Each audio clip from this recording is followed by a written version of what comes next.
इस एडवेंचरस कहानी की शुरुआत में हमें कुछ आर्कियोलॉजिस्ट की टीम दिखाई जाती है जो कि मिस्र के अंदर आकर अपनी कुछ रिसर्च कर रहे थे। उन सभी के ग्रुप में उनका लीडर जिसका नाम डॉक्टर माइल्स होता है, वो अपनी टीम के साथ मिस्र के अंदर मौजूद कई सारी चीजों की इन्वेस्टिगेशन कर रहा था। इतनी महीनों की मेहनत के बाद आखिरकार उनकी टीम को जमीन के अंदर एक पिरामिड दफन मिलता है। जमीन के अंदर मौजूद उस पिरामिड के अंदर और भी ज्यादा जानने के लिए उन्हें वहां की खुदाई करनी पड़ेगी, क्योंकि डॉक्टर माइल्स और उनकी आर्कियोलॉजिस्ट की टीम को यहाँ पर बहुत सारे पुराने और एंशिएंट चीजें मिल सकती थी और ये इंसानियत को काफी अच्छा मौका होगा हमारे पास्ट को और भी अच्छी तरीके से जानने के लिए। हालांकि डॉक्टर माइल्स की सारी आर्कियोलॉजिस्ट टीम इस बात के लिए काफी ज्यादा एक्साइटेड होती है, लेकिन जब इन चीजों के बारे में मिस्र के लोगों को पता चला तो वो प्रोटेस्ट करने लगे, क्योंकि उनके हिसाब से जमीन के अंदर जो भी पिरामिड्स दफन है उन्हें बाहर निकालना अपशगुन माना जाता है। मिस्र के लोगों में तो एक प्रथा चलती आ रही थी कि अगर कोई भी दबे हुए पिरामिड्स को बाहर निकालेगा तो एक बहुत बड़ी आफत महामारी की तरह पूरे मिस्र में फैलकर उसे तबाह कर देगी। लेकिन यहाँ डॉक्टर माइल्स को किसी भी तरीके से इन चीजों के बारे में जानना था, इसीलिए उन्होंने खुदाई के लिए गवर्नमेंट से परमिशन भी ले ली होती है। साथ ही साथ उन सभी आर्कियोलॉजिस्ट को नासा से भी हेल्प मिल रही थी, जो अपने सैटेलाइट का डेटा उन्हें प्रोवाइड कर रहे होते हैं। अब यहाँ डॉक्टर माइल्स को सारे इक्विपमेंट्स और चीजें मिलने के बाद वो खुदाई भी करना स्टार्ट कर देते हैं। उनकी टीम में तो डॉक्टर माइल्स की बेटी भी शामिल थी जिसका नाम नोरा होता है, और बाकी आर्कियोलॉजिस्ट की टीम इस बात से बहुत ही ज्यादा एक्साइटेड थी कि उन्हें एक एंशिएंट चीज देखने मिलेंगी। सभी लोग तो लगातार अपने काम में लग जाते हैं। अब यहाँ पिरामिड्स की खुदाई के लिए काफी सारे वर्कर्स को हायर किया जाता है जो कि अपना काम कर रहे होते हैं। तभी अचानक उनमें से एक वर्कर जो लगातार खुदाई कर रहा था, उसे जमीन के अंदर से कुछ अजीब सी चीज निकलते हुए दिखाई देती है, और अब उस निकल रही जहरीली गैस ने उस आदमी को पूरी तरीके से अपने वश में कर लिया था। सारे वर्कर्स वहाँ पर जमा हो जाते हैं उसे बचाने के लिए, लेकिन कुछ ही समय के अंदर अंदर उस बेचारे वर्कर की दम घुटने से मौत हो चुकी थी। इस इंसिडेंट के बाद तो सारे वर्कर्स काम करना बंद कर देते हैं, क्योंकि उन्हें लग रहा था कि पिरामिड को खोदना पवित्र नहीं माना जाता। इस जानलेवा इंसिडेंट के बाद तो सारे वर्कर्स जो कि काम कर रहे थे वो अपना सब कुछ बंद कर देते हैं, क्योंकि उन्हें अब सच में लगने लगा था कि पिरामिड को खोदना बहुत ही ज्यादा श्रापित हो सकता है। अब तो मिस्र के बहुत सारे लोग प्रोटेस्ट पर बैठ गए थे कि उन्हें ये सारी खुदाई रुकवानी पड़ेगी,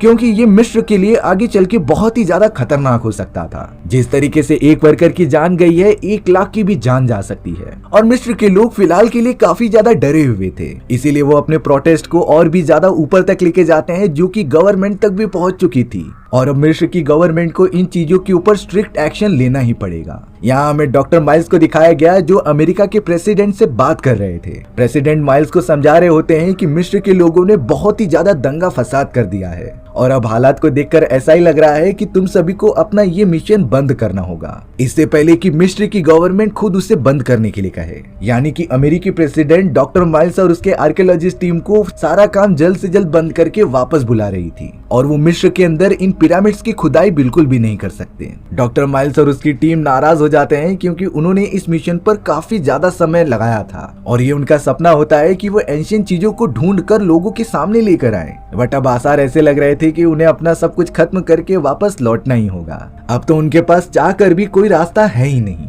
डॉक्टर माइल्स तैयार होकर अपनी टीम को बोल रहे थे कि हमें जाना है, लेकिन उनकी बेटी नोरा ये बिल्कुल नहीं करना चाहती थी। उसका कहना होता है कि जब हम सब अपनी मंजिल के इतने ज्यादा करीब हैं तो थोड़ा और वेट करना सही रहेगा। हमें सिर्फ ये देखना है कि उस पिरामिड के अंदर मौजूद क्या है, क्योंकि जिस जमीन के अंदर दफन हुए पिरामिड के बारे में ये लोगों ने पता लगाया था वो बाकी पिरामिड से काफी अलग होता है। उसका स्ट्रक्चर तो एकदम से डिफरेंट तरीके से बनाया गया था। नोरा तो सभी को कन्विंस करने लग जाती है कि भले ही हमें वापस लौटना है, लेकिन एक बार हम पिरामिड के अंदर जाकर चेक कर सकते हैं कि उसके अंदर क्या मौजूद है। धीरे धीरे डॉक्टर माइल्स के साथ सारे आर्कियोलॉजिस्ट की टीम भी इस बात से एग्री कर जाती है, और अब उन्होंने डिसीजन लिया कि वो पिरामिड के अंदर जाकर चेक करेंगे। सबसे पहले डॉक्टर माइल्स अपनी टीम को अंदर भेजने से पहले पिरामिड के अंदर एक रोबोट भेजते हैं जिसके ऊपर कैमरा लगा हुआ था। उसी रोबोटिक कैमरा की मदद से डॉक्टर माइल्स कंट्रोल कर रहे थे और सारी चीजें स्क्रीन पर दिख रहे थे। रोबोट तो लगातार उस पिरामिड के और भी ज्यादा अंदर चला जाता है। अब लगातार डॉक्टर माइल्स और उसकी टीम अंदर की सारी चीजों को स्क्रीन पर देख रहे होते हैं। वो सब पूरी तरीके से चौंक गए थे, क्योंकि सच में उस पिरामिड का स्ट्रक्चर बाकी पिरामिड से एकदम अलग ही होता है। वहाँ पर तो काफी सारी एंशिएंट चीजें मौजूद थी और दीवारों पर कलाकृतियां बनी होती हैं। देखने पर ऐसा लग रहा था कि शायद ये कई हजार सालों पहले बनाया गया होगा, पर जैसे ही वो कैमरा की मदद से और भी चीजें देखते, तभी कैमरा के ऊपर किसी अनजान चीज ने हमला कर दिया था और ऐसा करते ही उनका संपर्क उस रोबोट से टूट जाता है। डॉक्टर माइल्स की टीम से एक आदमी कह रहा था कि शायद गलती से पिरामिड के अंदर कोई जानवर चला गया होगा और उसी ने ही कैमरा पर हमला करके उसे डिस्कनेक्ट कर दिया। बट चाहे कुछ भी हो, डॉक्टर माइल्स की टीम को वो कैमरा लेकर वापस आना ही पड़ेगा, क्योंकि वो कैमरा वाला रोबोट उन्हें नासा ने दिया होता है, जो काफी ज्यादा एक्सपेंसिव था। लेकिन बुरी खबर ये होती है कि अब तो मिस्र की सरकार ने भी उन सभी को ये मिशन बंद करने का आदेश दे दिया था। लेकिन सबसे ज्यादा बुरी खबर ये होती है कि अब तो मिस्र की भी सरकार ने उन सभी को मिशन बंद करने का आदेश दे दिया था। उस जगह पर तो सारे मिलिट्री वाले भी आ चुके थे, जो सभी को यहाँ से हटा रहे होते हैं। लेकिन अब कोई और रास्ता ना होने के कारण डॉक्टर माइल्स और उसकी आर्कियोलॉजिस्ट की टीम ने डिसीजन लिया कि वो सब खुद पिरामिड के अंदर जाकर उस रोबोट को लेकर आएंगे। मिलिट्री वालों के वहां पर पहुंचने से पहले आर्कियोलॉजिस्ट की पूरी टीम अपने इक्विपमेंट्स लेती है और गहरे पिरामिड के अंदर चली जाती है। उन लोगों ने तो अपने साथ एक तार बांध कर रखी थी, जिससे कि वो रास्ता भूल ना पाए। और अब देखते ही देखते डॉक्टर माइल्स अपनी टीम के साथ पिरामिड के अंदर जाना भी स्टार्ट कर दे रहे थे। वहां पर तो चारों तरफ एकदम अंधेरा था और एकदम सक्रिय रास्ते होते हैं। वो जैसे ही थोड़ा और आगे बढ़ रहे थे, तभी उन्हें वहां पर काफी डिफरेंट चीजें दिखाई देती हैं, जैसे कि बहुत सालों पहले बनाई गई दीवारों पर कलाकृतियां और पहले जमाने के सैनिकों द्वारा यूज होने वाले हथियार। डॉक्टर माइल्स के आर्कियोलॉजिस्ट की टीम इन सारे एंशिएंट चीजों का भी रिकॉर्ड रखते जा रही थी, क्योंकि ये बहुत ही ज्यादा प्रीमियम होते हैं। धीरे धीरे वो सब आगे बढ़ते जा रहे थे तो उन्हें कई सारे अलग अलग रास्ते दिखाई देते हैं। लेकिन डॉक्टर माइल्स ने शुरुआत से ही कहा था कि भले ही कितनी भी ज्यादा रास्ते हो जाएं, हम सब एक साथ रहेंगे और एक ही रास्ते पर जाएंगे।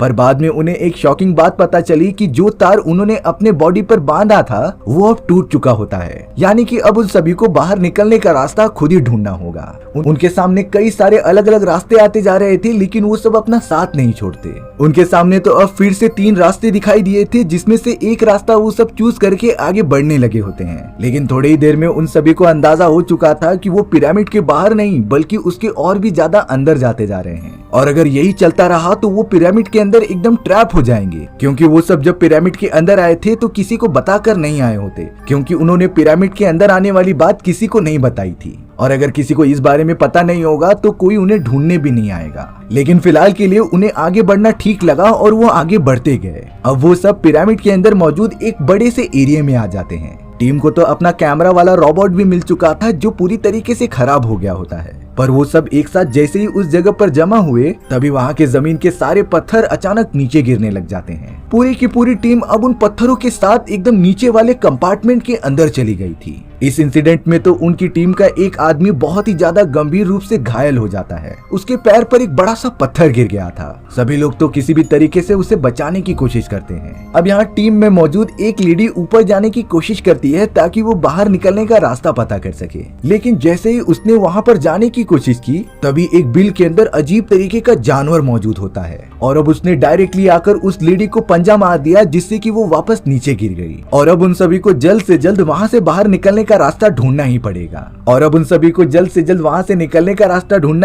नहीं तो वो सब यहीं फंसे रह जाएंगे। अब चारों तरफ देखने के बाद डॉक्टर माइल्स को एक बड़ा सा दरवाजा दिखाई देता है। दरवाजे के पास जाकर देखने पर उन्हें वहाँ मिस्र की भाषा में कुछ लिखा हुआ दिखाई देता है। डॉक्टर माइल्स तो अपनी बेटी नोरा के साथ वहाँ पर लिखे गए कुछ शब्दों को कन्वर्ट करने में बिजी हो जाते हैं और अब थोड़ी देर बाद उन्हें पता चला कि इसका मतलब है खतरा। लेकिन डॉक्टर माइल्स बताते हैं कि हमें किसी भी तरीके से दरवाजे के बाहर जाकर देखना ही पड़ेगा। फिलहाल के लिए वो खतरे को इग्नोर कर रहे थे और जल्द से जल्द यहाँ से बाहर निकलना चाहते थे। इसीलिए अब वो सब मिलकर उस दरवाजे को खोलने की कोशिश में जुट गए। कई घंटों की मेहनत के बाद वो सब उस दरवाजे को खोलने में कामयाब भी हो जाते हैं। दरवाजे के थोड़ा अंदर जाने पर उन्हें इंसानों के बोलने की आवाजें सुनाई दे रही थी। दरअसल जो आर्मी ऑफिसर्स उस जगह पर आए होते हैं, वो इन्हीं लोगों को ढूंढते हुए दूसरी तरफ से पिरामिड के अंदर घुस चुके थे, जिसका मतलब ये होता है कि वो सब एंट्रेंस से काफी ज्यादा पास में मौजूद हैं। अब अचानक उनकी टीम का वो साथी जिसके पैर पर चोट लग चुकी थी, वो पीछे से काफी तेजी से चिल्लाने लगा था। आवाज सुनते ही सभी लोग उसे बचाने के लिए उसकी तरफ भागने लगे, लेकिन वो घायल आदमी तो अब वहाँ से गायब हो चुका होता है, यानी कि उसे कोई अनजान चीज अपने साथ लेकर चली गई थी। अब तो आर्कियोलॉजिस्ट के बाकी सारे टीममेट्स बहुत ही ज्यादा डर जाते हैं और इन सारी चीजों के लिए डॉक्टर माइल्स और उसकी बेटी नोरा को ही ब्लेम करते हैं, क्योंकि उन्हें इन सारी चीजों का नॉलेज पहले से रहना चाहिए था और अब उनकी जिम्मेदारी बनती है कि वो उन लोगों को यहाँ से बाहर निकाले। बट एक्चुअल में डॉक्टर माइल्स और नोरा की तो कोई गलती ही नहीं होती, क्योंकि इस पिरामिड का स्ट्रक्चर बाकी पिरामिड से काफी अलग था और यही रीजन होता है कि उन्हें भी इन चीजों के बारे में ज्यादा नॉलेज नहीं है। यहाँ किसी भी तरीके से अब डॉक्टर माइल्स और नोरा बाहर निकलने के लिए अलग अलग जगह देख रहे थे, इसीलिए वो सब एक छोटे से सकरे रास्ते के अंदर जाने लगते हैं जहाँ से उन्हें जाने का रास्ता मिल जाए। थोड़ा आगे जाने पर ही उस टनल के अंदर वही खतरनाक जानवर आ चुका था जिसकी शक्ल थोड़ी चूहे जैसी मिल रही थी,